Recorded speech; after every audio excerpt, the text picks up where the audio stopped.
Buenas noches, damas y caballeros. Before we call it a night, we will bring to your attention one more issue na sinasabi natin bad legacy ng Duterte administration.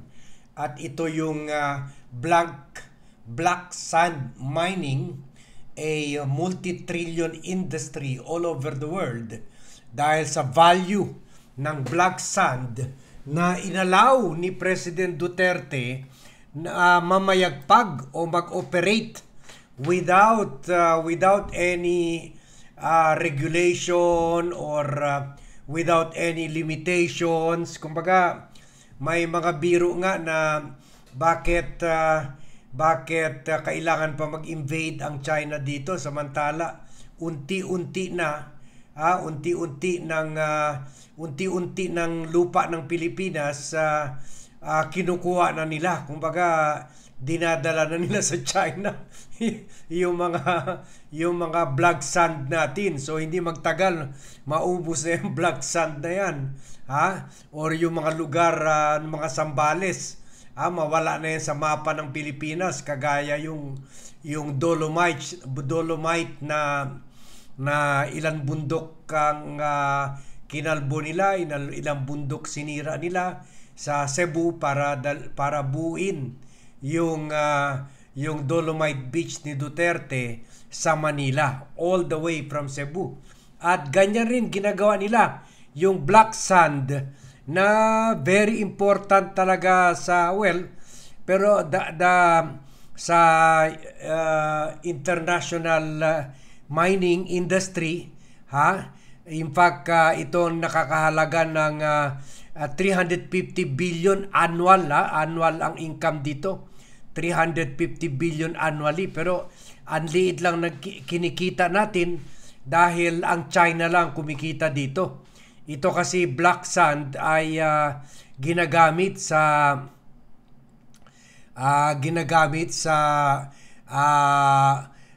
mga electronic equipment, semento, kasi considered ito kasama sa magnetite or rare earth elements, rare earth elements. Kaya very crucial ito sa atin. Pero sana dapat kumikita tayo dito. Hindi lang mga bata ni Duterte ang kumikita dito, At ngayon ganyan nga ang nangyayari. Sila lang ang masaya, halos walang napupunta sa atin.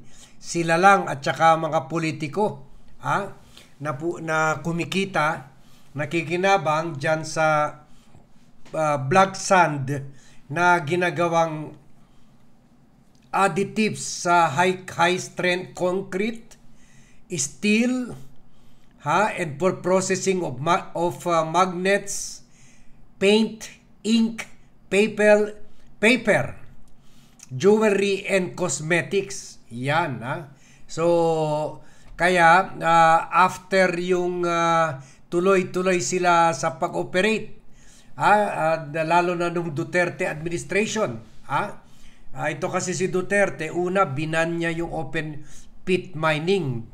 Pero nung dumating nung 2021, ginamit na naman niya tulad ng ibang mga ginawa niya, gina-justify niya yung mga pagnakaw sa atin by saying kailangan ng gobyerno.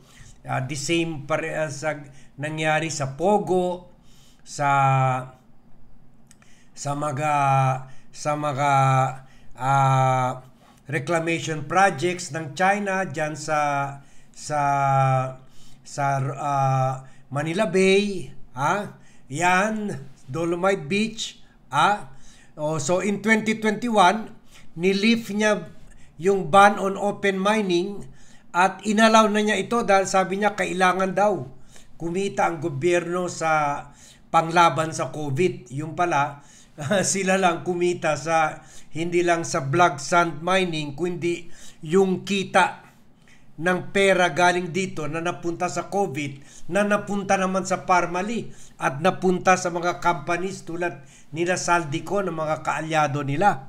So, Kaya nakikita natin na lang talaga, wala talagang maganda na idulot ng Duterte administration. Kaya buti naman ngayon si Senator Laila De Lima ay nag-file siya ng House Resolution number 424 para imbestigahan at kung pwede itigil na itong illegal black sand mining na wala, mga bata ni Duterte lang ang kumikita at saka iilan mga kaalyado ni Duterte. Sabi ni De Lima na representante ng mamamayang liberal, mas nakaka-complicate itong bagay na ito dahil ang mga Chinese companies lang nagkikinabang dito, dapat sana mga Philippine companies. At she pointed out itong China Harbor Engineering Company Limited na CHEC na panay ang dredging ginagawa dyan sa Zambales. At sabi niya, ini-endanger nito yung community at saka yung overall ecosystem dyan sa Zambales. Lalo na yung mga fisher folks. Sabi ni De Lima sa resolution niya, this requires an urgent probe. We intend to file a measure to look into these alleged large-scale dredging operations that cause serious destruction, threaten livelihood, and endanger the safety of our countrymen. Tama, dapat gawin ito. Kaysa naman yung maulit yung nangyari sa Cebu, na kung saan ngayon ang dami mga finger pointing, pero nung nagnanakaw mga Duterte sa 26 billion na flood control projects or kinakalbo yung mga pinaflatten yung mga bundok, sinisira yung mga bundok, walang ginagawa yung mga local officials dyan. Ngayon, pati yung Duterte candidate na si Barry Cuatro, na akala mo siya nag-iingay kung saan-saan, bine-blame yung Duterte, samantala inendorso naman siya ni Duterte at tumakbo siya sa DDS support. So kaya dapat asikusuhin na rin itong dredging problem sa Zambales bago maulit yung nangyari sa Cebu.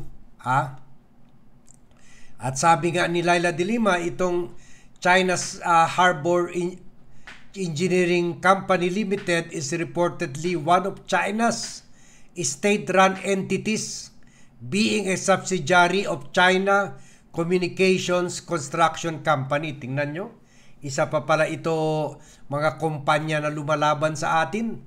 Siguro ang kita nito napupunta sa mga missile na nakatutok sa atin. Kaya sabi ni De Lima, this Chinese infrastructure firm has already been reported to have shady track record and to be involved in labor-related complaints. All the more reason for Malacanang to look into the situation in Zambales as well as in other areas of the country facing similar issues. So gusto niya imbestigahan ito lahat. Lalo na ito mga ginagawang mga large-scale dredging operations just 50 meters away from the shoreline. At sabi nito, nakakasira yung environment at yung ecosystem sa lugar, sabi ni Laila De Lima. So sana i-prioritize itong bagay na ito ng Marcos administration, dahil hindi lang ito nasisira ang environment natin, kundi nawawala yung interest ng bayan dito.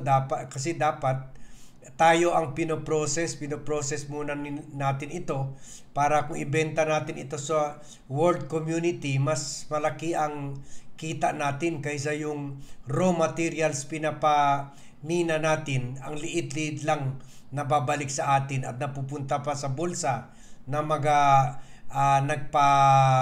nag-allow na mag-operate itong mga block sand mining operations under the Duterte administration. So yun lang po yun lang po ang pahabol na vlog natin. So thank you very much. Pre-recorded vlog ito. We recorded before we called it a night. So thank you very much everyone for watching.